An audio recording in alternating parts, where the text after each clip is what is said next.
Student, आज की class में देखेंगे हम लोग माउस क्या होता है, कैसे कार्य करता है और उसके प्रकार। ठीक है, तो माउस क्या है? एक इनपुट डिवाइस है। उसी में से भाग दो। तो माउस क्या है? देखो, कंप्यूटर के साथ कम्युनिकेशन करने के लिए माउस एक महत्वपूर्ण डिवाइस है। आमतौर पर इसे पॉइंटिंग डिवाइस के रूप में जाना जाता है। किस डिवाइस के रूप में? पॉइंटिंग। यह आपको स्क्रीन पर ऑब्जेक्ट को इंगित करने देता है, उन पर क्लिक करता है और उन्हें मूव करता है। वर्तमान समय में माउस सर्वाधिक प्रचलित पॉइंटर डिवाइस है, जिसका प्रयोग चित्र या ग्राफिक्स बनाने के साथ साथ किसी बटन या मेन्यू पर क्लिक करने के लिए किया जाता है। इसकी सहायता से हम कीबोर्ड का प्रयोग किए बिना अपने पीसी को क्या कर सकते हैं? नियंत्रित कर सकते हैं। ठीक है, तो ये हो गया माउस क्या होता है। तो देखो, आप माउस में 2 या 3 बटन होते हैं, जिसकी सहायता से कंप्यूटर को क्या किया जाता है? निर्देश दिया जाता है। माउस को हिलाने पर स्क्रीन पर पॉइंटर मूव करता है। माउस के नीचे की ओर रबड़ की बॉल होती है। समतल सतह पर माउस को हिलाने पर यह गेंद क्या होता है? घूमता है। ठीक है, अब माउस के कार्य क्या क्या होते हैं? तो क्लिकिंग होता है, डबल क्लिकिंग होता है, राइट क्लिकिंग होता है, ड्रैगिंग होता है और स्क्रॉलिंग होता है। ठीक है, ये 5 कार्य जो है किसका है? माउस का। अब उसके बाद देखते हैं हम टाइप्स ऑफ माउस। तो कितने प्रकार के होते हैं? तो 3, मैकेनिकल माउस, ऑप्टिकल माउस और कार्डलेस माउस। सबसे पहले देखते हैं मैकेनिकल माउस क्या होता है।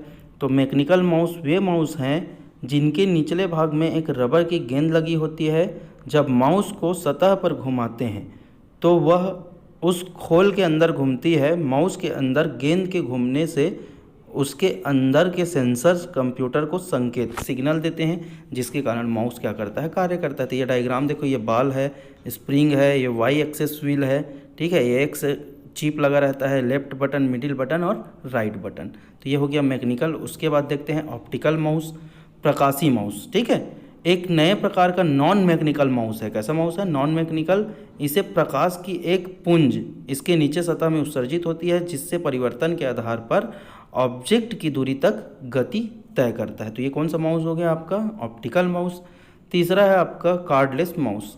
तो तार रहित माउस वे माउस हैं जो आपको तार के झंझट से मुक्ति देता है।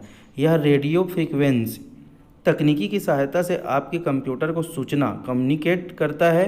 इसमें 2 मुख्य कंपोनेंट ट्रांसमीटर तथा रिसीवर होते हैं। ट्रांसमीटर माउस में होता है, जो इलेक्ट्रोमैग्नेटिक सिग्नल के रूप में माउस की गति तथा इसके क्लिक किए जाने की सूचना को रिसीवर भेजता है।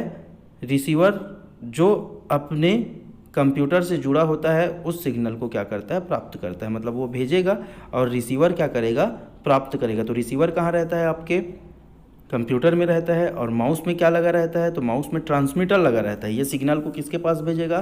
तो रिसीवर के पास भेजता है। तो ये 3 प्रकार का माउस। कौन कौन सा 3 प्रकार? तो मैकेनिकल माउस, ऑप्टिकल माउस और कार्डलेस माउस। कार्डलेस माउस में आपका एक ऑब्जेक्टिव क्वेश्चन बन सकता है, रेडियो फ्रीक्वेंसी तकनीक